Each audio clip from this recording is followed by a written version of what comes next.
Welcome back, everybody, to the Nosebleed Sports Podcast. I'm Chris Witt, and with me, as always, is Mr. Adam Schmidt. Adam, my friend, my partner, how are you doing today? I'm doing well. Our new announcer is doing well. I love that. I wonder if that is. I wonder if that's heard when we put this onto podcast form. If when it because through, I forgot that the last time we did this on Zoom as well, that the lady comes on and goes, "Meeting is now being recorded." Yeah, I don't think we heard it. So I just said that for no reason. Nobody's gonna know what I'm talking about. Well, now they do. That's now they pretty do. typical, though. Yeah. All right. So here we are, bud. So how you doing today, man? What's going on? Doing great. Not a lot. Ready to talk about some fashion on this episode. Ready to talk about it's New York City Fashion Week, baby. That's right. It's Fashion Week in New York. We got to talk about that a little bit. And I usually go up for that. And I usually COVID. I usually take my changes of outfits and everything. But Yep. This year I was playing it safe, but saw a lot of pictures from a lot of folks that I usually see up there. Russell Westbrook certainly is the face of fashion as far as sports goes. Absolutely. And, he had something special for us. I don't know. I'm sorry. We'll get to that. I'm so excited. I know you are. He's been wanting to talk about how cute Russell Westbrook is all day, and we'll get to Russ. We'll get to a few other things. We got some sports stuff out there.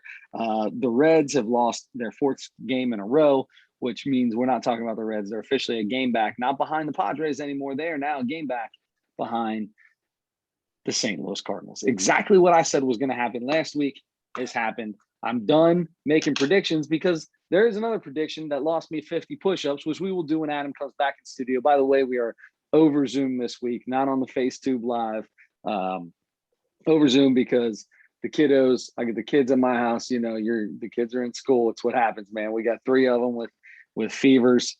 A couple of them broke. One of them went back up, but we're good. We're good over here, man. We're good. Nobody's got the COVID. Everybody went out and got themselves. We all got tested. We got to make sure we ain't passing no COVID around. So everybody's good.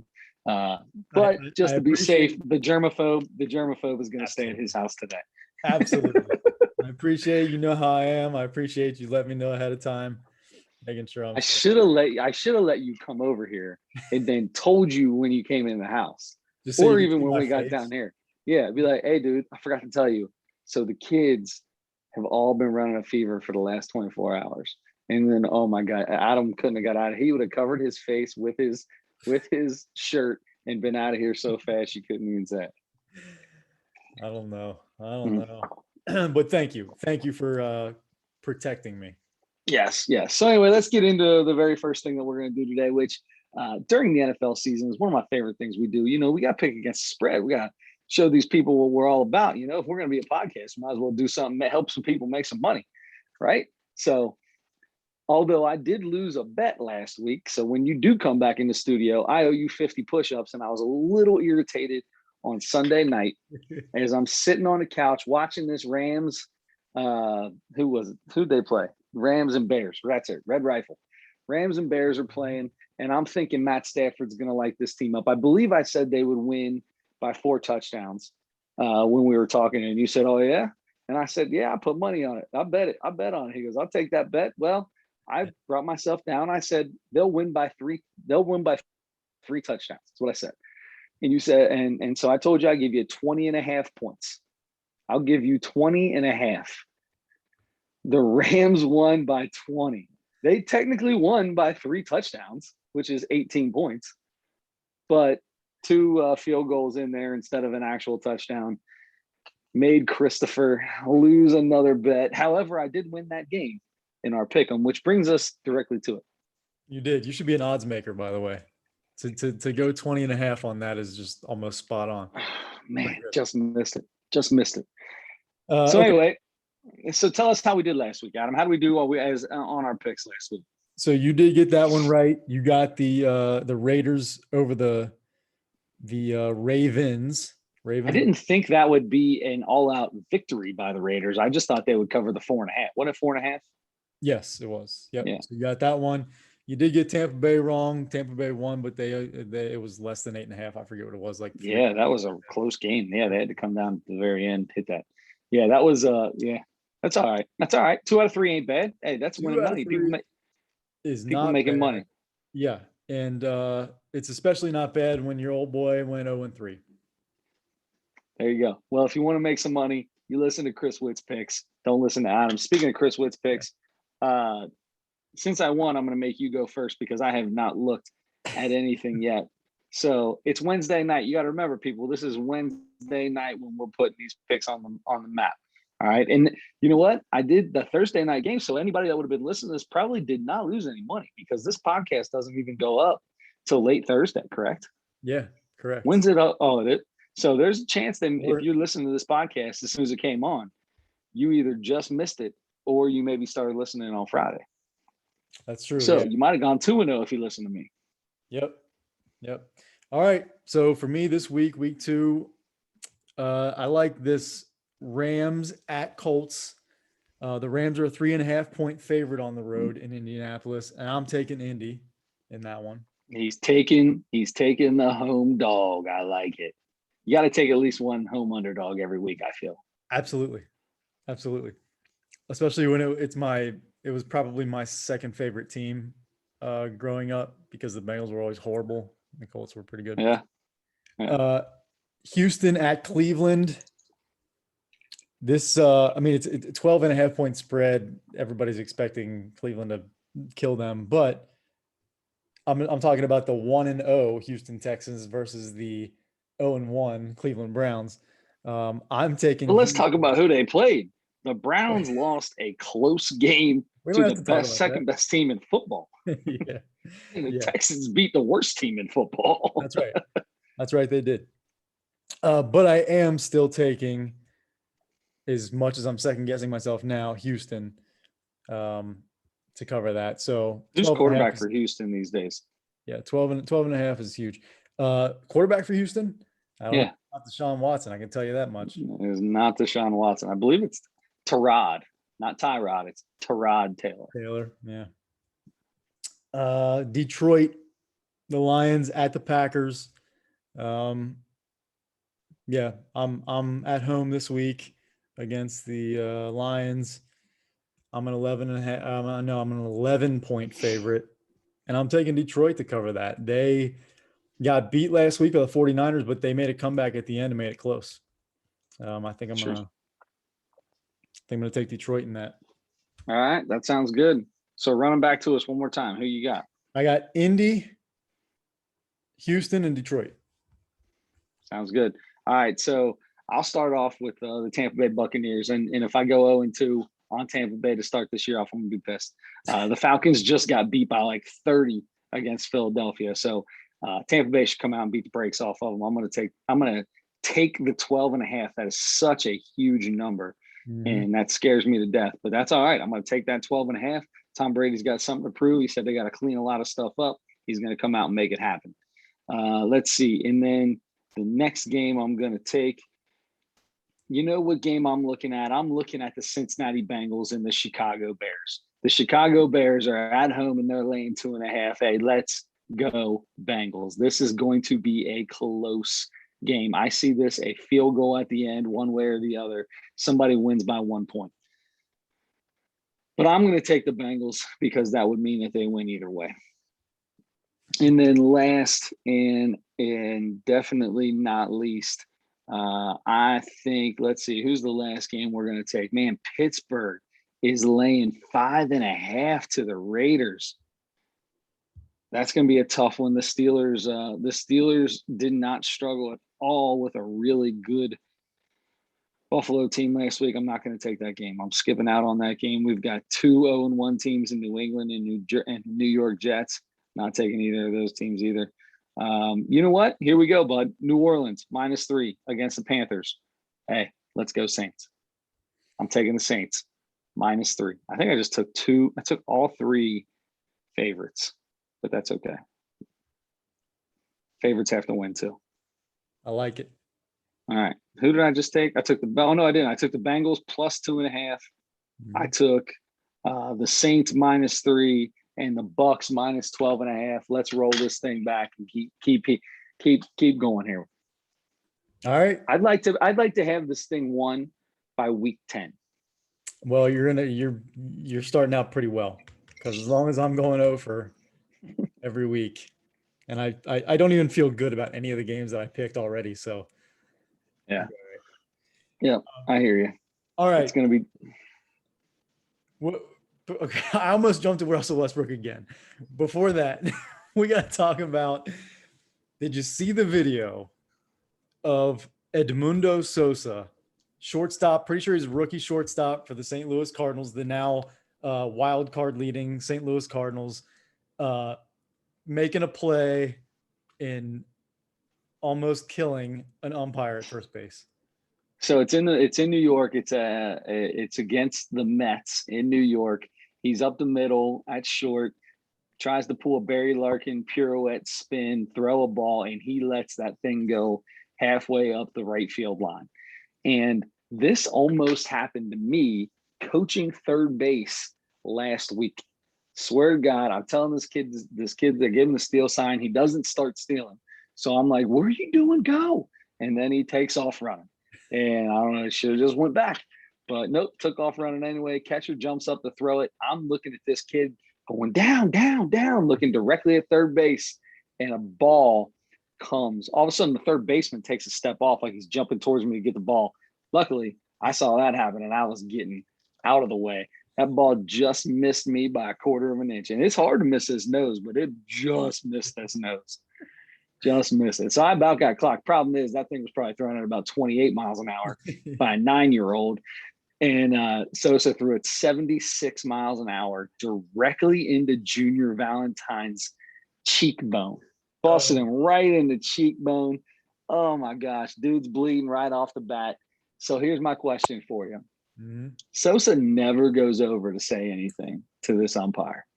Yes. You could tell he was distraught. Does he speak English? Do we know if he speaks English? I'm not sure. I haven't heard him say anything. There's a communal language called "Oh crap, I'm sorry." Yeah. And I'm pretty sure that you can walk over and give a little pat on the butt and make sure everybody's all right. But no, oh boy, did not. He stood over there the whole time, and that umpire almost looked like he was giggling. He almost had a smirk on his face when he first turns around to the camera after getting smoked in the face. Almost like, what just happened? I wish that dude, if I was umping and that dude walked over to me and it didn't walk over to me, first thing I'd do is walk over to the first baseman and be like, dude, I spent 15 years in the minors. I've been in the majors for 8. Well, go tell that dude that he's not a Major League Baseball player. I should not have to have my head on a swivel. Yeah. Beautiful play, just an awful throw. And yeah, Paul Goldschmidt he went over to him. He was the first guy there, I think. Yeah. And it was, but I mean, where it hit him, you saw, and first of all, he puts his hand up, sees the blood, and almost like flings it off of his hand. Yeah, just like, crap, I'm bleeding. Yeah, kind of gross. But imagine where that hit. If it was an inch higher, that hits his temple, right? Yeah, sure, but that's the same thing. We can talk about what ifs all the time. We can talk about what ifs on every swing of the bat. You foul a ball straight back in a quarter of an inch difference, and that's a home run. We can talk about what ifs in baseball all day long. That smoked him in the face. He's lucky. He's lucky. Old boy got drilled. Keep your head on a swivel. Be smart. You see the first baseman come off the base and not even making an attempt? Why is your head still on the base? Get your head off the base. Guard your dome. I bet he's guarding his dome every time he sees a first baseman come off the base from here on out. He's going to miss so many plays at first base from now on. They won't even let him. Yeah, like a guy getting hit in the head and then coming back for his first at bat after that. Bailing out every single time a pitch comes in. I throw him 5 big old giant curveballs to start at his head. Like the Randy Johnson, John Kruk in the All-Star game. Yep, exactly. All right. I don't know how much more there is to say about that. If you haven't seen it, you got to check it out. It's everywhere. Yeah, go check it out. Tell us what you think about it. That brings us to the next. I'm going to bring it up here. Let's go. I got this, right? All right, because you want to talk about this too much.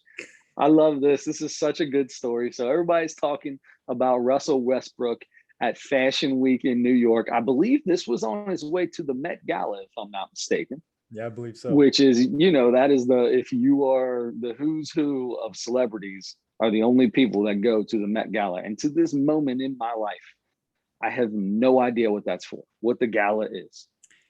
Do I you have heard any idea what that's even for? I heard someone say it was to raise money for like that industry, for like the fashion industry, and for like TV and movie dress, what do you call it? Like Costume designers or yeah, costume stuff, people yeah, or that kind of stuff. Yeah, just a big fashion thing. And so what do they do at the Met Gala? Because there's tables, right? You got to be 18 to be invited. I did hear that. it's probably cost $1 million to get in or something, $1 million a plate or something like that. I don't know. Unless you're wearing a skirt, maybe then you get 50% off or something like that. So old Russ shows up in a skirt. Go ahead, just do it. Russ shows up, white cardigan, white button-up cardigan, and a white skirt. I ain't talking mini skirt now. This is a big old Sandra D. This is Sandra D walking around singing songs in the middle of the night about the guy from Greece, about John Travolta. That's what I was gonna This say. is I can't remember what the song was she was singing when she was. Oh yeah, I'm Sandra D. Yeah, Sandra D singing her Sandra D song. I was Anyway, gonna have that's what he looked everything like. grease all the way through. Wow, But man, such a disappointment. um, man, I don't know. I saw the picture, I think on his Instagram. I think he posted it, and That's awesome. I was like in denial immediately. I was like, that's some kind of I don't know. That's like his shirt or something. That's part of his You shirt, you or you it's were a in kilt. denial. It's a kilt, or it's something. I was like, he didn't wear a woman's skirt, obviously. Russell Westbrook wore a woman's skirt to this fashion show. Tell me what you think about it. Tell me what you think about it. Did you I like it? Did you think it was stylish? Did you think he looked good? no. Thank you. He looked ridiculous. The man looked ridiculous. You're right. He was dressed. It looked like a costume party that he was dressed as the one of the girls from Greece or whatever, some 50s girl or whatever. Um, I I don't know. I'm confused about it. And then Steph Curry made me feel better. He and Aisha were there, Oh, and Steph walks in looking crisp, right? Old boy just came in. He said, there ain't nothing better than that black tux. Let's just roll with it. he in his jacket. I was a little turned off by the fact that he had his name and number on the back of it, but it was apparently inspired by one of the jackets that Michael Jackson wore on one of his albums. Yeah. So, um, You got I somebody at the house? You keep looking back over there. So come on over into this main stage. am I You got looking back back here. over there? I don't know. I keep feeling like you look back somebody, you telling somebody to come over or something. Come Oh, on in. No? no. I thought you had a little lady over there or something. I don't know. Oh, I don't know. Maybe. No, no. So, but Steph's jacket was cool in the fact that he designed it after one of Michael Jackson's jackets.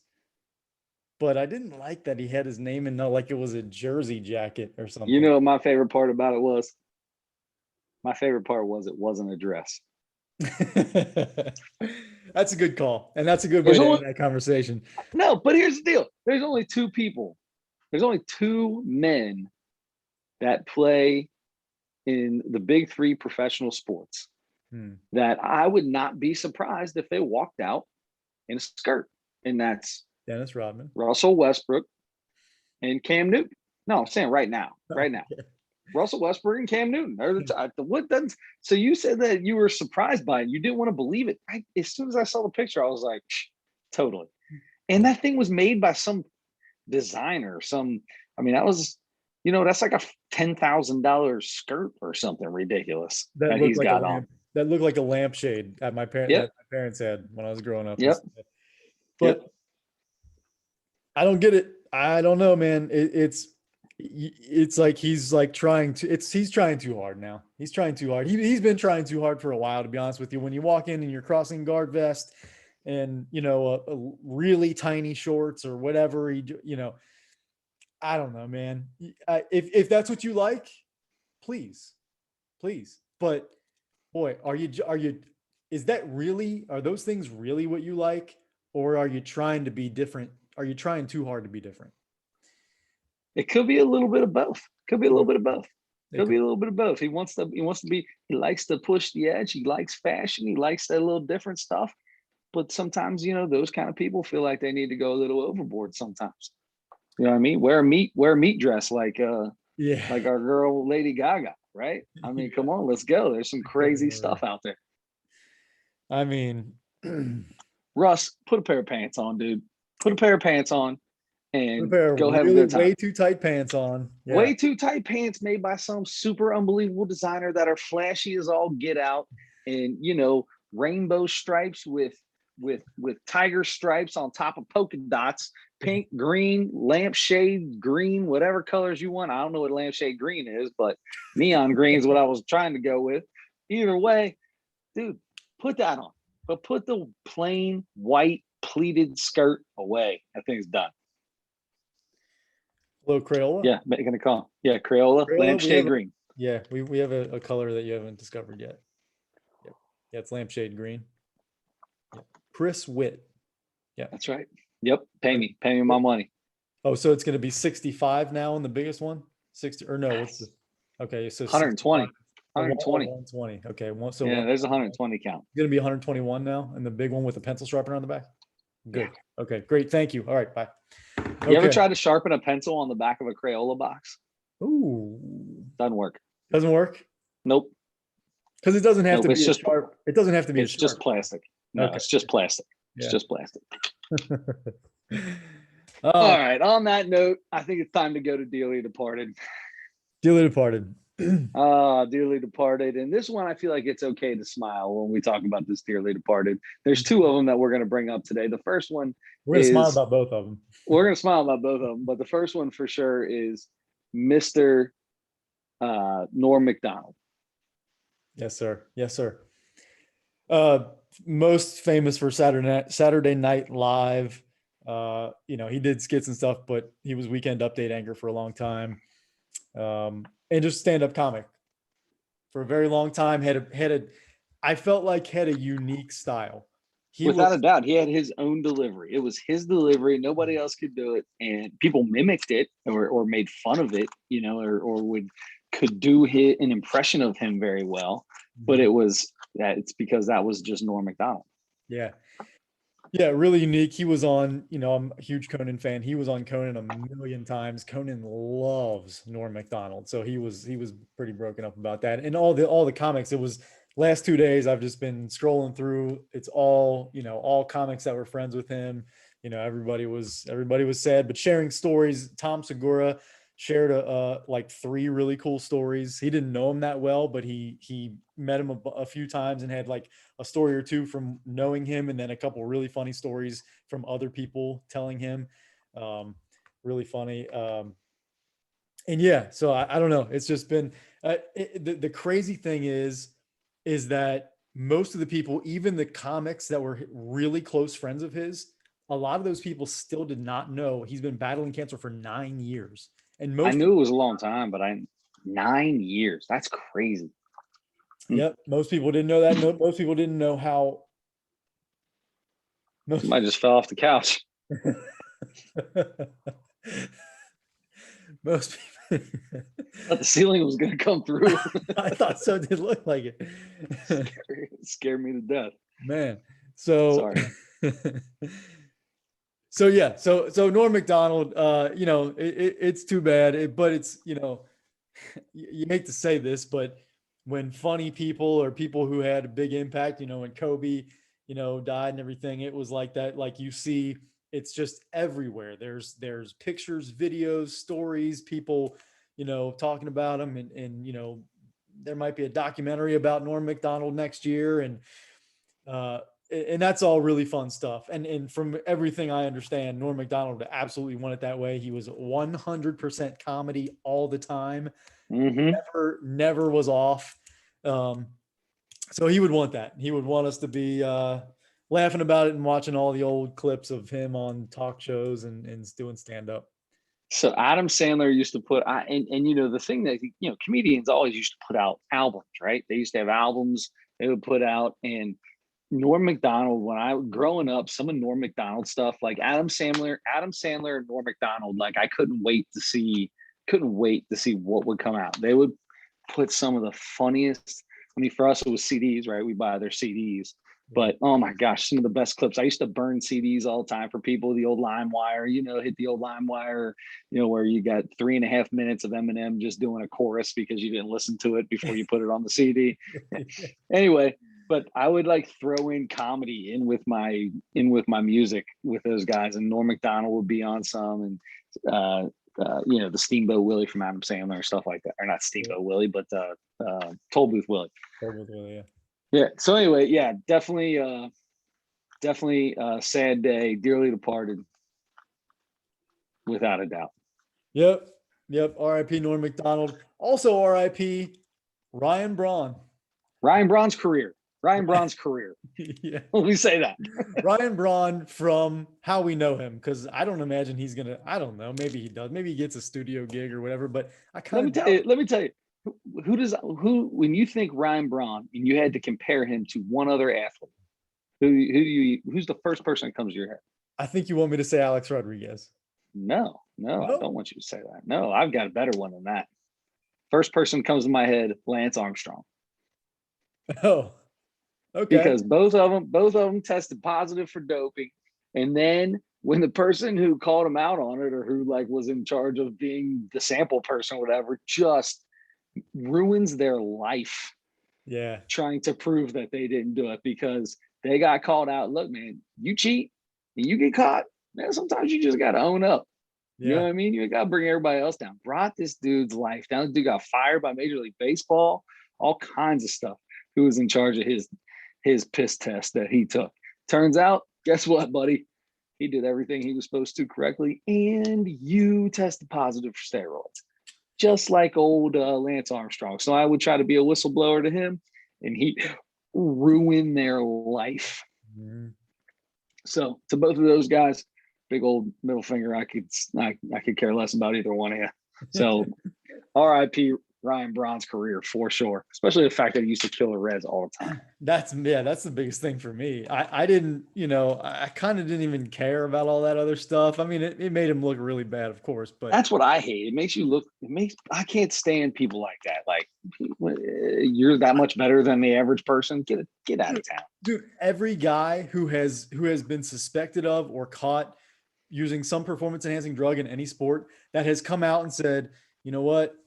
Yep, I made a mistake. Or in some cases, a lot of guys are lying about this, but some guys I think it's really the truth. Like, there was this thing that like there's a fertility drug and stuff like that. Whatever, sure, yeah. Or I took some supplement that I thought was this. Apparently, it wasn't. There was this in it. I didn't know. I should have looked into it more. Whatever. When guys take responsibility, it always works out better for those guys. Always, they always come out better. Andy Pettit walked right out to the microphone and was like, "Yep, I did. It was dumb. I should never did it, but I was coming back from this, and they said it would help, and I made the decision to do it." You never know Andy Pettit got busted for steroids. You never know. You never would know by when they talk about Nolan Ryan, Nolan Ryan. Come on, Christopher. Roger Clemens, Barry Bonds, Sammy Sosa, Mark McGwire, all four guys, right? Those are the big four. All four, to this day, swear to God, it never happened. Mm-hmm. And they're the ones that get talked about and get out. A-Rod actually, the third time finally kind of started to admit to something with his cousin or something like that. But it took a long time for A-Rod to finally come out and go, yeah, actually I did. And those guys are all outcasts, kind of, except for A-Rod, because he's saved himself by being a really good, analyst. But and it didn't. None of that happened until he came out and basically said, "Yeah, I screwed up." Yeah, you know what I mean? Or I trusted somebody else that was giving me something that I shouldn't have trusted them to do. Whatever, like you said, at least they're admitting that it was there, that it did happen. Yeah. And when he started finally doing that, all of a sudden, A-Rod's on TV. Now he's on TV all the time. People love him. Big Poppy's the same way. Poppy got busted. Mm-hmm. Yep. There's a lot of them, man. You just got to say, like you said, you got to own it. That's right. To Ryan Braun, stick it. I'm fine with that. Uh, Take a hike, turkey. it's been that is the new name of this. If it's a dearly departed who And it's for is their career. take a hike, turkey. That's the Take a hike, subtitle. turkey. Dearly departed, take a hike, turkey. Take Ryan a hike, Braun. turkey. Ryan Brown, Yes. take a hike, turkey. I love it. That's perfect. Adam's just happy he doesn't have to sit and think about what to name this episode for 25 minutes after the show's over. Easy. Yes. Oh, love it, love it, love it, love it, love it. All right. I love it too, but I don't love anything more than I love chocolate chip cookies, Chris. Buddy, I'm going to tell you what, we just talked about it. It's both of our favorite foods. I went a step further. You said chocolate chip cookies. I said Penn Station cookies last week as one of my all-time favorite foods. Therefore, if we're going to do all-time favorite chocolate chip cookies for a Mount Rushmore, where I'm standing. You and I connected so hard last week talking about Penn Station chocolate chip cookies that I was so excited because as soon as I left your house that night, I thought, next week on my way to his house, I'm bringing and surprising him with Penn Station chocolate chip cookies for this podcast. Oh, that would have been so good. Do it another time, but that sounds good. But yeah, I was so excited to do that. I should have gone and got some for myself anyway. Didn't do that yet, but hey, I'm working from home tomorrow, so DoorDash first thing in the morning, right? There you go. What normally would cost you $9 will only cost you about $18. So yeah, DoorDash it up. Yep. A couple of cookies, $18-$19. That's not wait. Is that the bad one, or is it the Grubhub that's the real bad one that like charge out that are just crazy in the prices? One of them is ridiculous. DoorDash is pretty bad. I assume all of them kind of are. I just gravitated to DoorDash for whatever reason. I don't know why. So once you pick one, you gotta get them points. You gotta get them points. You gotta get them free deliveries. You gotta stick with that one. I went a year ordering stuff from DoorDash almost every day and did not get the Dash Pass that like saves you. Yeah, I spent so much money, Chris. Oh my God. I finally, like 3 or 4 months ago, got the Dash Pass and I use that now. So it does save me on delivery charges. But Adam Schmidt, are you kidding me? I got the Dash Pass, and I probably only use that thing, I don't know, maybe twice a month, and it's still worth it. Yeah, it is. It is because they overcharge like crazy. Plus you're tipping. And I always try to be a good tipper. Yep. I'm telling you. You do cash tip with your DoorDash person. You do a cash tip, or you leave it on the DoorDash. You don't even go to the door. Do you go to the door? Do you make them leave it at the door? Nope. I have this little short table. I stick it right outside I leave it right inside my door. I stick it right outside the door when I know they're coming. They put it on there. Works out great. There you go. Do you spray it down before you bring it in the house? Not anymore. I used to. Attaboy. All right, enough of that. All right, let's get to the Mount Rushmore chocolate chip cookies, my friend. I'm going to let you kick this off. Okay. So let's just go with the easy one, Penn Station. I would say my favorite restaurant cookie for sure. And definitely one of my favorite, no matter what the designation, restaurant or not, Penn Station. I like it because it's dough. It's cookie dough mostly. Yep, 100%. Yep. I'm a big I like soft cookies. Mm-hmm. However, the soft batch, who makes that soft batch? Is that Chips Ahoy or Keebler? The Keebler soft batch, too soft, man. Something weird about those. My Uncle Paul ate them for a million years, and I got burned out on them. I didn't think it'd be possible, but couldn't even eat them anymore. And you can't really dip those in milk. It's a different consistency. It's some kind of a different, I know what you're talking about. It's a different texture. Yeah. So anyway, all right. So Penn Station cookie dough that they lightly crisp on the edges. I don't even want the crisp. Leave that Yeah, as you well. can leave that there, brother. I'm good. I eat them corners right off the bat just to get rid of them. It's almost like crust on a sandwich. I almost toss those Peeling babies. it off. You peeling it off in the garbage can like I do my Pop-Tarts. Or just hold up and push it through with the fingers, push the soft part through. Oh my gosh, I love it. I love it. All right, what you got on number 2? All right, number 2. Speaking of soft batch cookies, I got Keebler soft batch cookies.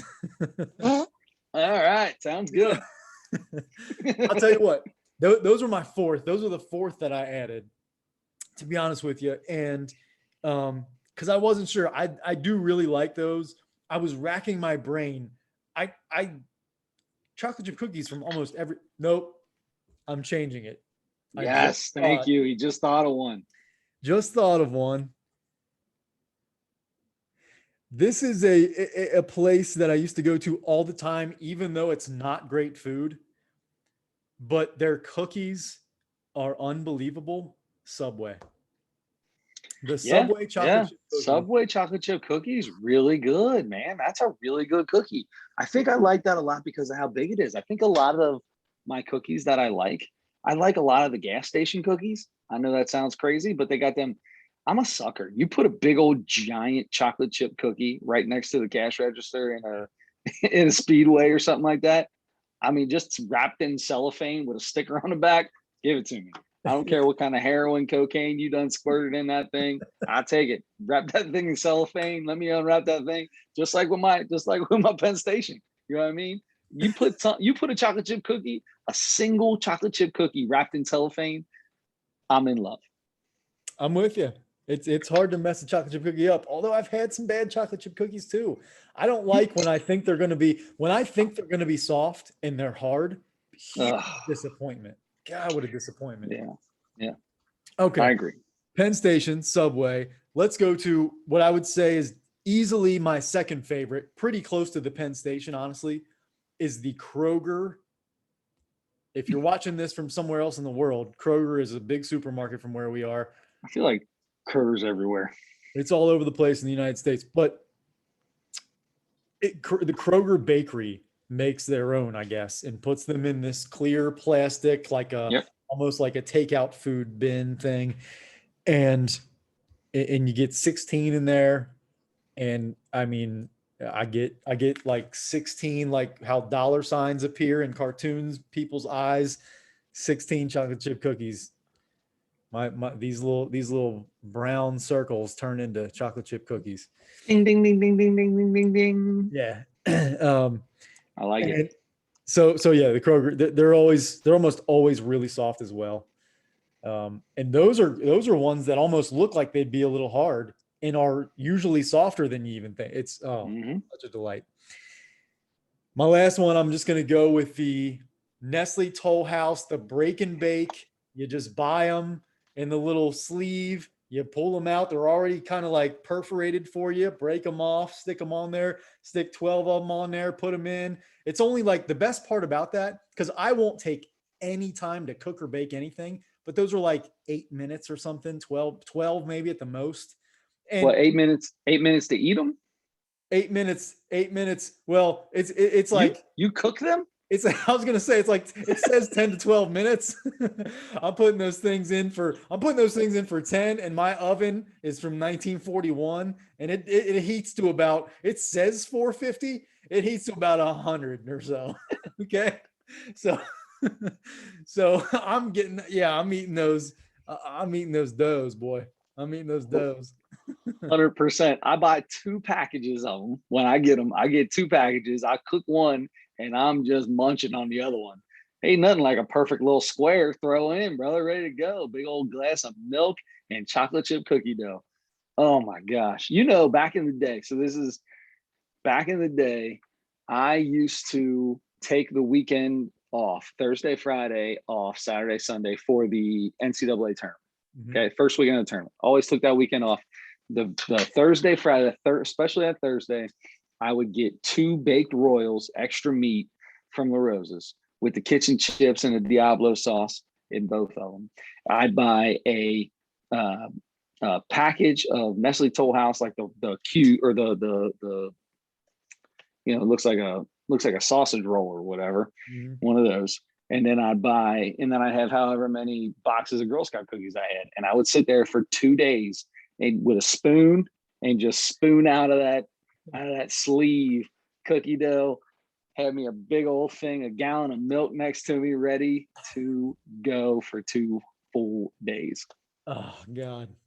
So good. Have you had they make the edible cookie dough? They're not trying to hide it. They're not trying to tell you to cook it or anything. It's just like a container, like one of those like the frosting you get in the frosting aisle at the store, like the Duncan Hines little cup of frosting. It's like in one of those, but it's cookie dough. It's just cookie dough that you spoon out and eat on purpose.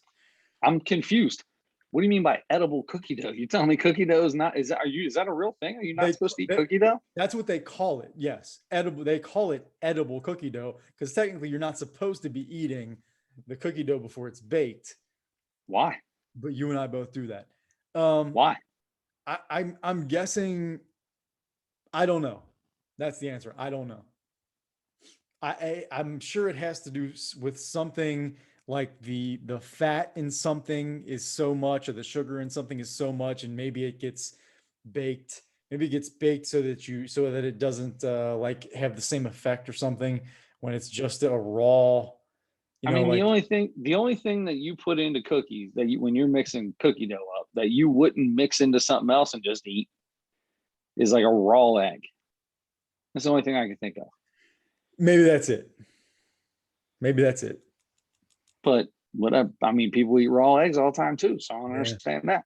That's true. Yeah, I guess there's a chance for what would be like salmonella or something like that. Maybe that's the issue.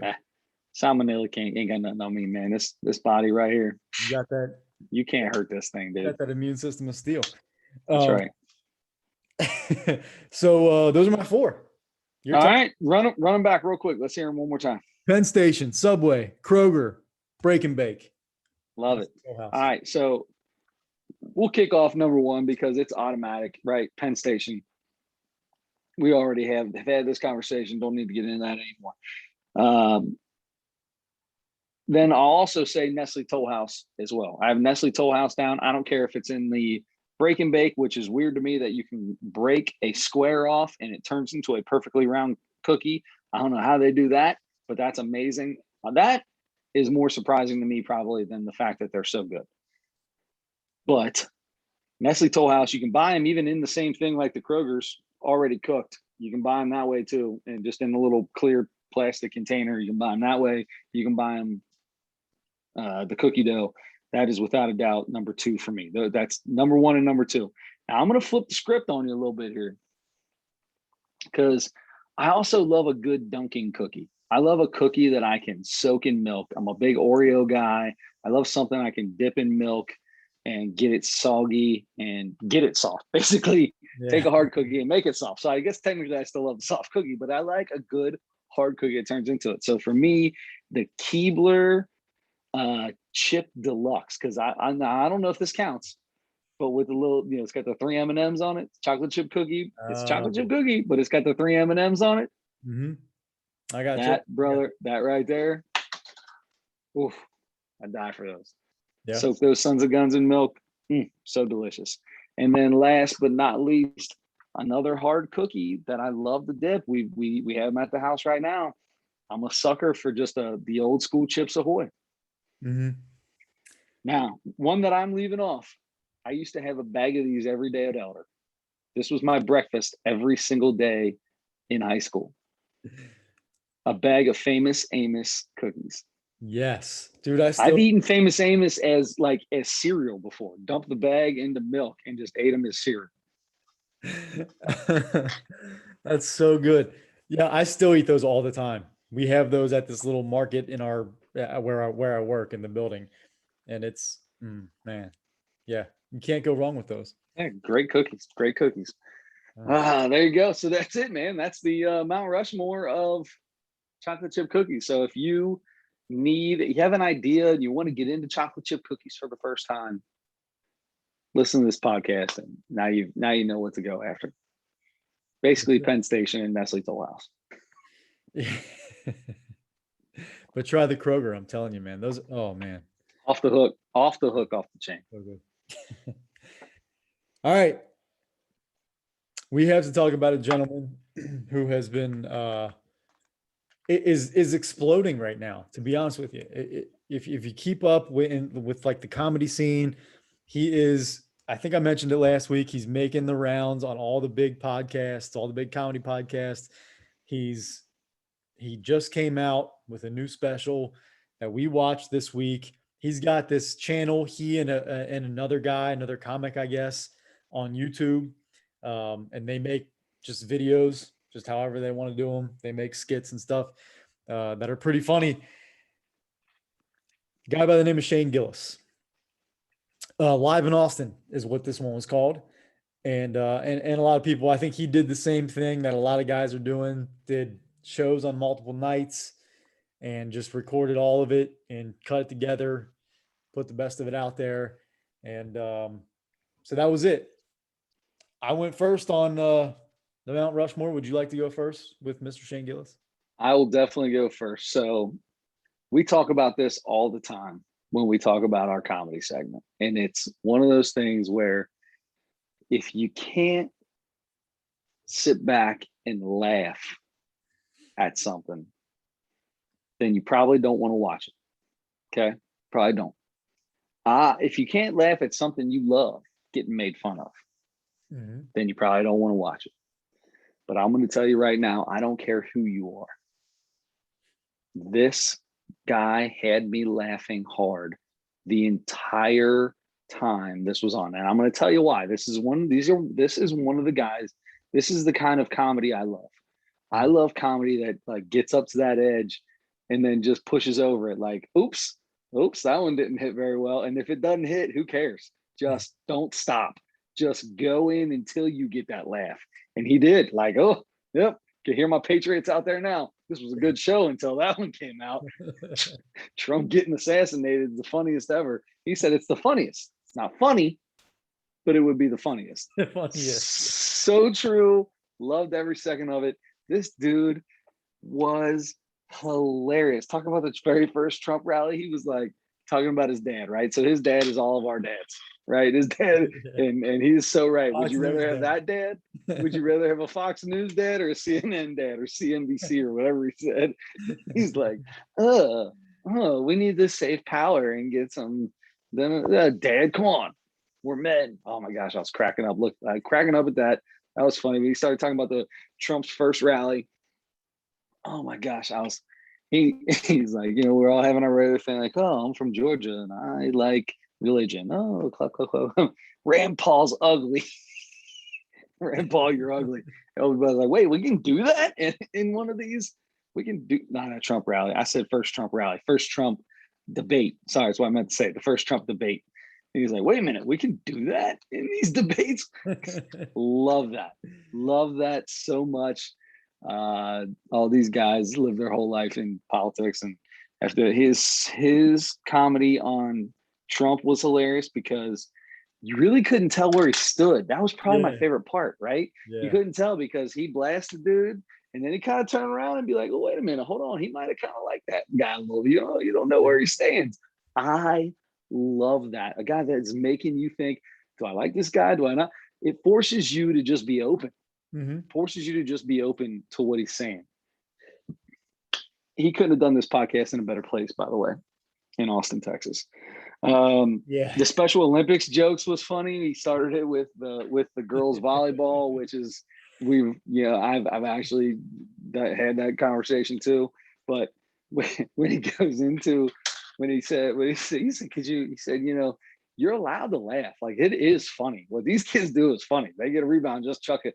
And he said, could you imagine if your friend was the first person to think of the Special Olympics and he walked up to you and gave you that idea?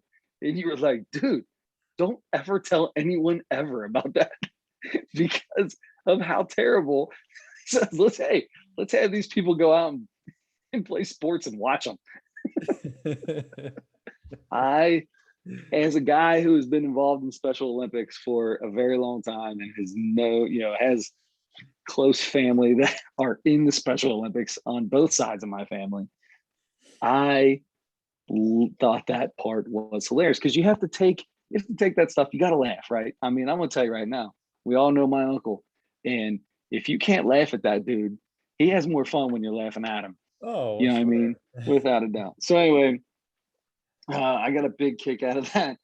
His whole basketball team just loved Tits and John Cena. That was hilarious. The Hooters sponsored the basketball tournament, and they have a hug line, and you had to break out the jaws of life. That reminds, like, as I hear that, I'm thinking of my Uncle Paul. Like, that is so true. Oh my gosh, that is so true. Wrap the arms and the legs around. Yes, you will. Paul will jump into your arm. Anyway, this dude is hilarious.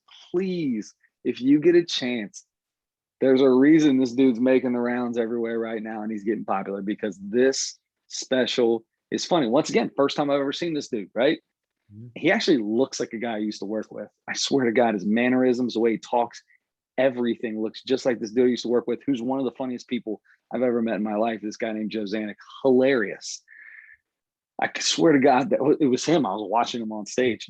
Anyway, first time I ever seen him. We talk about it all the time. A lot of these first timers for me are the funniest. That's their funniest stuff because they get to work on it. They're working on a ton of stuff for a very long time and put it together. Whereas it's not just 1 year of working on stuff. So anyway, I gave this a big number. I gave it a big number. Ooh, okay. I went 4.8. Whoa. I laughed hard. I was doing the dishes watching this, right? I got it on the iPad. I got the little headphones in while I'm doing the dishes. And I know my wife was in the other room going, why is this weirdo just laughing in the kitchen doing dishes? I was laughing hard just doing dishes in the middle of the night. That's great. You did such a good job explaining that. I don't know if I can add anything of value. Yeah, he's, I think I mentioned last week too, he's like friends with all the New York comics that I follow and everything. And so, by the way, real quick. Sorry. That is maybe one of the funniest parts too, is when he starts talking about his New York friends. He's got his Twitter line, his Twitter follow. Sorry. That's great too. Yeah. Yeah, but so I've heard some guys talking about him lately and stuff like that, and then I started seeing some stuff, and then he came out with this new special, and so I was excited, and those guys keep talking about these YouTube specials they're doing.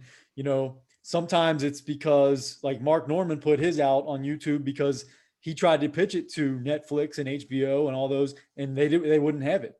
Now he's one of the biggest guys in New York. He's one of the biggest comics in New York, and his special's gotten like over 7 million views or something like that now.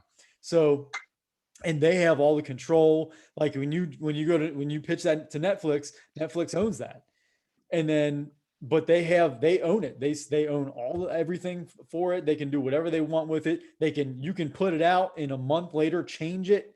You can edit stuff into it and everything. So they enjoy doing that, and that's awesome because it's free, and good for those guys. And yeah, this was a good one. It's everything that I laughed at you just talked about. So that was perfect. Boy, that number. So I will tell you, I had a 3.9/4.0 written down. Okay. Yeah. So, after your 4.8, I feel like I have to go at least 4. No, yeah. You go with whatever you want. Don't let me change your vote. You've had ones that you loved. That didn't affect mine. I still gave it whatever I gave it. We've been really close lately on these, and this might be one where it's still close, just a little bit off. Yeah. You give a guy a 4, and that's really good. Yeah, 4 is good for me. Yep. Yeah. Yep. So there you go. That's it. Shane Gillis. Check him out. We've got stuff to do for next week. We've got to do a comedy special for next week. We've got we got to do a Mount Rushmore for next week. What What do you got? So that Anything? puts me in charge. No, I'm in charge of the comedy special, Comedy. right? Comedy. That Yes, means I got Mount Rushmore. I've got comedy. You got Mount Rushmore. What do you have on the world in the world of the Mount Rushmores? I know you got something written down over there. Mount Rushmore of, I don't have anything written down, but it's going to be, but it's going to be the Mount Rushmore of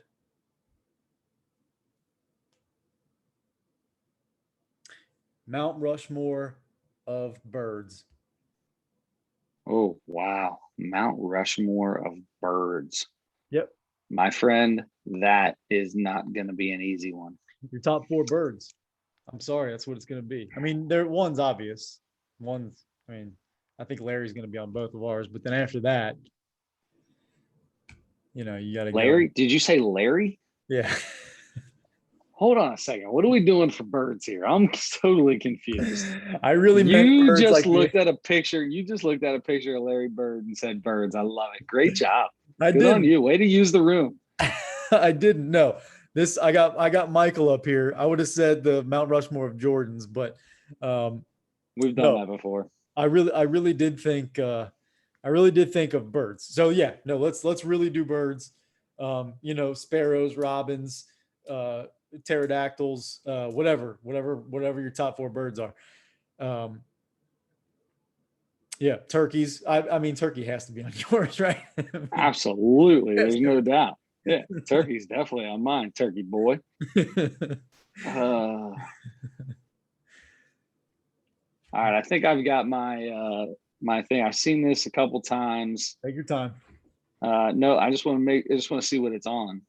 Okay, so it is on Netflix. All right, and I can't say the name of it. So this is another girl I've never seen before. Her name is London Hughes. This is on Netflix. Yeah. And it's called. This is from 2020, so it's from last year. How to catch a DCK. Yeah. To catch a dick. Screw it. London. it's a podcast. Nobody's That's right. And it's got a little star there, so you don't even know. It could be to catch a duck. Could be to catch a dock. Could be to catch a dock. It is. Could be anything. I think it's duck. It's probably duck. Or deck. Maybe she's trying to get a deck of cards. It's to catch a deck. That's true. You don't really know. So so that's what we're gonna do. We're gonna do London Hughes to catch a blank. That is on Netflix. Yes, on Netflix. So I'm excited about that. It's another new one for me. Never seen her before. I'm telling you, I'm liking all the new stuff. I love new stuff. And Nate Bargatze, obviously. I love me some Nate Bargatze. Yeah, that dude might be my favorite comic. He's one of the best for sure. I love the fact that he doesn't cuss. He doesn't say any, no foul language. And I'm big into the bad language, so like that makes me laugh harder than almost anything. But Nate is so good. And he's so respected because he came up with those other guys, with the Dan Soders and the Normans and the Joe Lists and all those guys, and with those New York guys. And he's partied like crazy with those guys. He cusses like those guys do, but not on stage. You wouldn't know it. Yeah, you only know it from those guys telling stories, right, up together or whatever. But yeah, I like that too. I kind of like. Because, yeah, I'm the same way. You can say whatever you want on stage at a comedy show, but I also have a little different kind of respect or a different kind of reverence for the guys who keep it a little more clean. Yeah. Sure. Yeah. Anyway. All right. There you go. Very nice. So next week we've got Mount Rushmore birds, and we've got London Hughes for the comedy special. We may be talking. So next week will be the 22nd, I guess, when we record. So we're going to be getting within the last 2 or 3 weeks of the Major League Baseball season. Sometime here in the next couple of weeks, we will be talking MVP, Cy Young, try to make those picks, or look back on what we made to begin the season. and talk about those now. We'll talk about the playoff races.